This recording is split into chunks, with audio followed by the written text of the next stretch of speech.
Current चाउचाउमाथि प्रतिबन्ध आखिर के भेटियो त परीक्षणमा? नेपालमा पछिल्लो केही वर्षमा एउटा चाउचाउले बजारमा निकै ठूलो कब्जा गरेको छ। त्यो नाम हो करेन्ट चाउचाउ। दर्शकबिन, पिरो स्वाद, आकर्षक प्याकेट र कोरियन स्टाइलको फ्लेभर, विशेष गरी युवा पुस्तामा यसको क्रेज यति धेरै बढ्दो छ कि अहिले गाउँदेखि शहरसम्म करेन्ट चाउचाउ नचिन्ने मानिस कमै मात्र भेटिन्छ।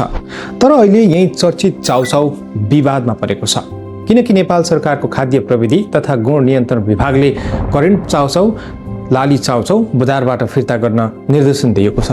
अब प्रश्न उठिरहेको छ, के करेन्ट चाउचाउ साँच्चै नै स्वास्थ्यको लागि खतरनाक हो त? यो केवल एउटा गुणस्तर परीक्षणको एउटा सामान्य समस्या हो।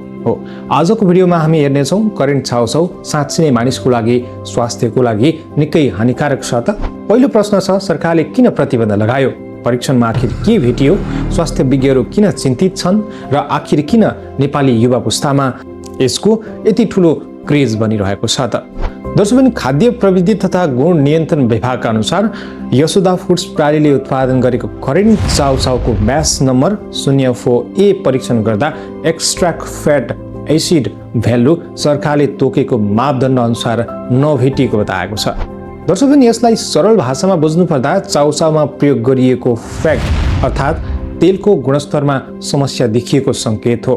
त्यसपछि विभागले बजारबाट यसलाई तत्काल फिर्ता गर्न र बिक्री रोक्न र उपभोक्तालाई सावधान रहन समेत निर्देशन दिएको छ। दर्शकबिन, त्यति मात्र होइन, यही कम्पनीले उत्पादन गरेको अर्को लाली चाउचाउ र ज्याक नेक क्रैकरमा समेत कारबाही गरिएको बताएको छ। दर्शकबिन, यसरी यो खबर सार्वजनिक भएपछि सामाजिक सञ्जालमा एउटा ठुलो बहस सुरु भएको छ।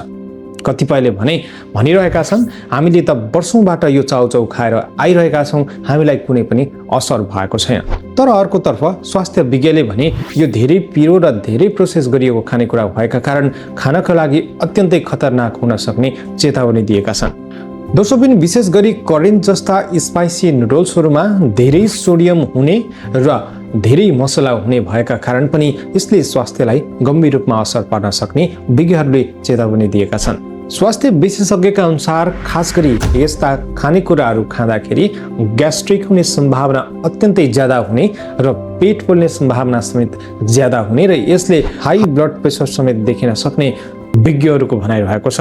जनस्वास्थ्यविदहरूले अत्याधिक प्रोसेस गरिएको खानेकुरा र अत्याधिक पिरो खानेकुरा, नुडल्स नियमित खानु स्वास्थ्यका लागि राम्रो नभएको समेत चेतावनी दिएका छन्। तर यहाँ एउटा ठुलो कुरा बुझ्न जरुरी छ, अहिलेसम्म सरकारले यो चाउचाउ पिरो भएका कारण यो विष हो भनेर भनेको छैन। यसलाई तुरुन्त खाँदाखेरि रोग लाग्छ समेत भनेको छैन। सरकारले त मुख्य रूपमा गुणस्तर मापदण्ड नमिलेको भन्दै निश्चित ब्याज फिर्ता गर्न निर्देशन दिएको हो। अब अर्को रोचक कुरा के छ भने, यति धेरै विवाद हुँदाहुँदै पनि करेन्ट चाउचाउ किन यति धेरै लोकप्रिय छ त? यसको मुख्य कारण हो स्पाइसी ट्रेन्ड।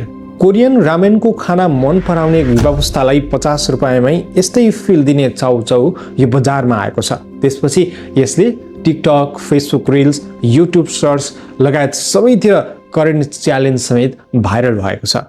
कसले धेरै पिरो खान सक्छ, कसले आँसु नजारी खान सक्छ, यस्तै खालको ट्रेन्डको कन्टेन्टले गर्दाखेरि नेपाली बजारमा यो ब्रान्ड मात्र होइन, एउटा कल्चर नै बनिसकेको छ। यसरी कम्पनीका अनुसार अहिले यो चाउचाउ अमेरिका, अस्ट्रेलिया लगायत जापान र अन्य विभिन्न देशहरूमा समेत, क्यानाडा लगायतका देशमा समेत पुगिरहेको कम्पनीको भनाइरहेको छ।